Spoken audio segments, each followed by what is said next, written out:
Segment number 1. It is likely for you to have heard about Schrodinger's cat at class when you were a kid, or maybe on TV. You may not remember exactly what this crazy named cat is, but don't worry.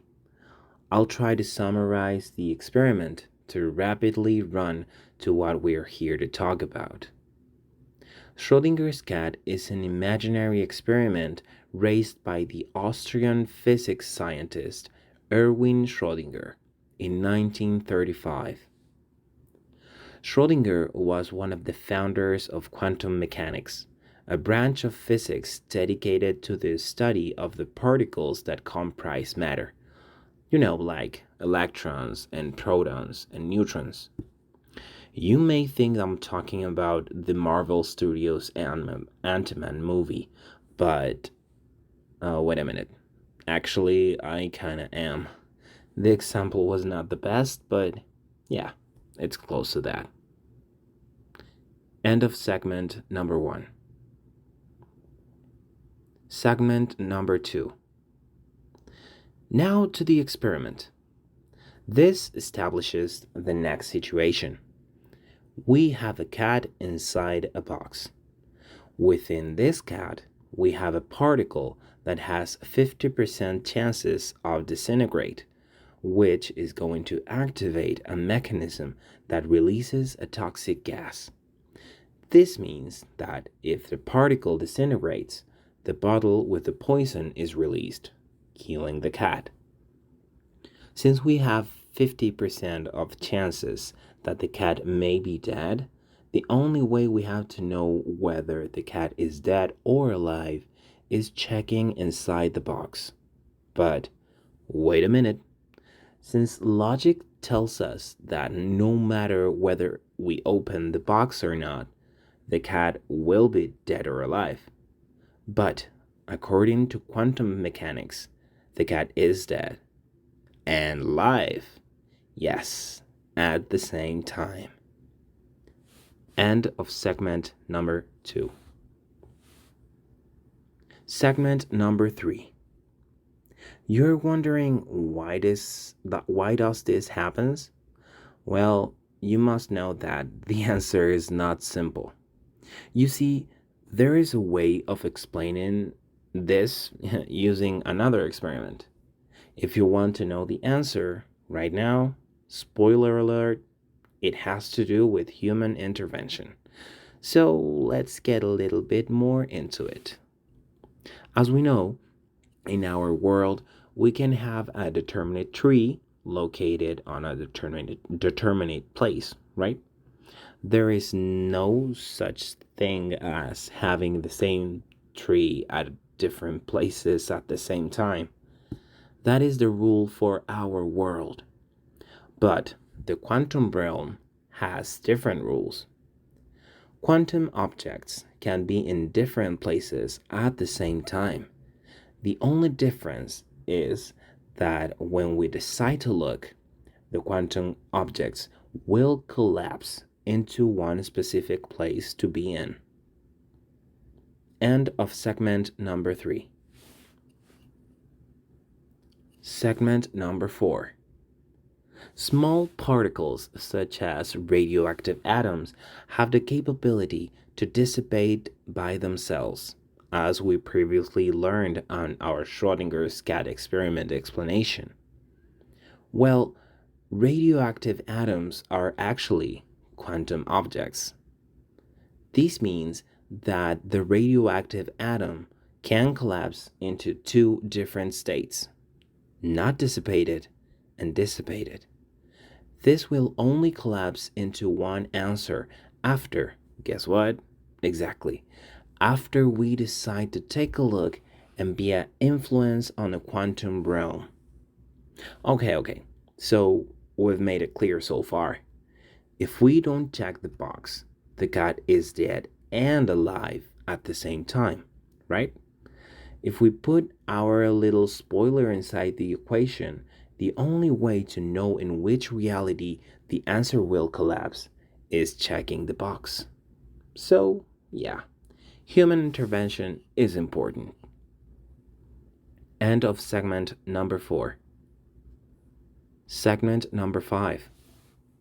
When we talk about how these little particles behave, we know that human intervention or interaction is a thing. That's clear. We will check the next experiment right away so we have the whole idea. Another experiment you've actually heard is about the double slit experiment. Well, this 3-stage experiment is based on that. More specifically, the book called The Quantum Enigma by Bruce Rosenblum and Fred Kuttner. Our protagonist for today is a tiny and friendly atom. Atoms are really small, actually. They cannot be seen. But we're smart people because we have an atom detector. When it sounds, we know the atom is there. Now let's head to the 3 parts of the experiment. End of segment number 5. Segment number 6. On the first part of the experiment field, we have a randomizer machine. Its function is simple. When we activate it, an atom is extracted and delivered to one of the 2 boxes located a few meters in front of it. And yes, there is a red and a blue box that are on the second part of the experiment field. Both of these boxes have an opening. The first one is located on top, where you can place our atom detector to check where the atom is, and then another opening in front of the box, pointing a detector screen, which is the third part. This detector screen function is simple. Whenever an atom hits it, a small dot appears on the screen. The atom on the box is always moving and jumping over the walls. So when we open the front of the box pointing to the detector screen, it will come out like a bullet and hit it. So, do we have everything in order? Let's explain the first stage. End of segment number 6. Segment number 7. Experiment number 1. And step 1. We activate the randomizer machine and it extracts an atom and places it on one of the 2 boxes. We don't know where it is though. So let's move to step 2. Let's choose a box. I'm gonna say the blue box. When we open it on top, place the atom detector and nice. The atom was on the blue box. Just in case, let's open the red box and place the atom detector there. Okay, nothing happened. Perfect. There is nothing there.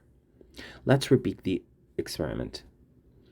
Randomizer machine activated. Let's check the blue box and oh, nothing here.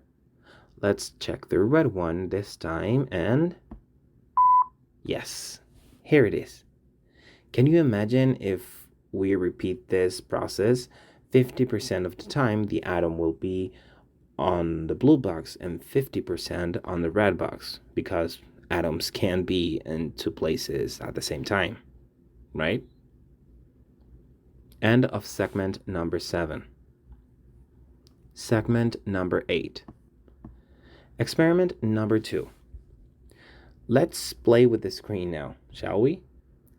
We repeat step 1, but instead of opening the box by the top, we're going to open the box facing the detector screen. Let's choose the red box first.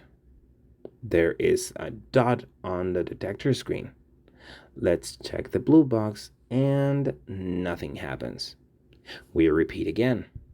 Machine, check the blue box now and nothing. Okay.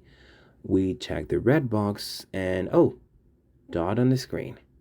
If we keep doing this, we're going to get a lot of random dots on the screen, except for two concentrations of dots located in front of each box.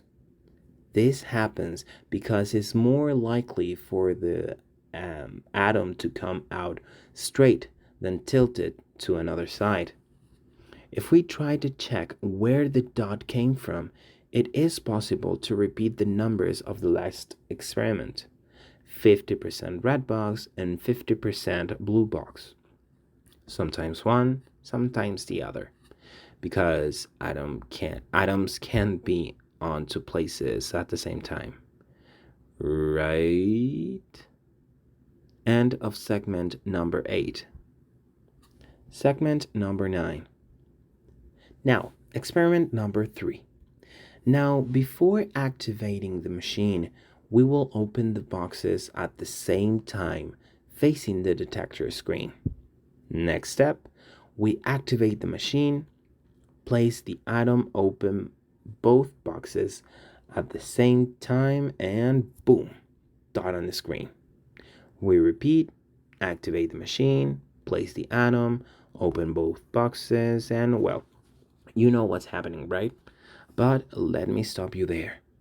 If you think the same pattern will come out, you are nothing but wrong. Let me say that the quantum realm is slapping you right on the face right now.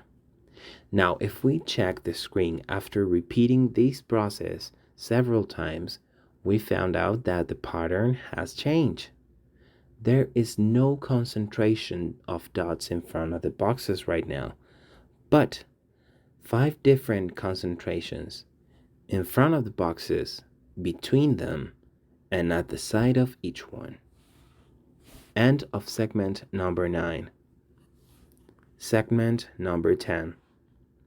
Our scientists thought that maybe another scientist was messing with electromagnetic fields on the next room, but after they checked and returned to the experiment, they realized there was no external influence on the position of the dots. They moved the boxes away, and the pattern repeated with 5 concentrations, but now a little more distant. When they moved the boxes together, the pattern with the 5 concentrations became a little more closer. This shocked scientists because the only explanation for this was there are 2 atoms, but not atom number 1 and atom number 2, or the same atom split into parts. There was the same atom inside both boxes. End of segment number 10. Now, keep up with me. If the atom is only on one box at a time, it means it has no information of the other box, meaning it only repeats the information it has. But if we put together the patterns of experiment number 2, it has nothing to do with the pattern of the experiment number 3, since the information is split with the other box. The only scientific answer our researchers found was that they had the same atom in both boxes at the same time, meaning both boxes are working together with the atom connected to both of them to create this new pattern. To summarize, on experiments number 1 and 2, we are completely sure about where the atom was. But now, on experiment number 3, the only answer is that the atom is inside both boxes. End of segment 11. Segment 12. Our friends, the scientists, repeated experiment number 3, but this time they placed the atom detector at the side of the opening of each box to know where the atom was coming from. At first sight, the idea of the atom existing inside both of the boxes seemed nonsense, since when they activated the machine and opened both boxes, only one of the atom detectors was activating. But after a while, they were completely shocked. They checked the detector screen and it came another slap from the quantum realm. The same pattern of experiment number 2 was there. They took away the detector, repeated the experiment, and the pattern of 5 concentrations appeared again. This experiment is until today realized and recreated in their different labs. The only thing we do know right now is the quantum realm loves to mess with our heads. Thank you for your attention. End of segment 12.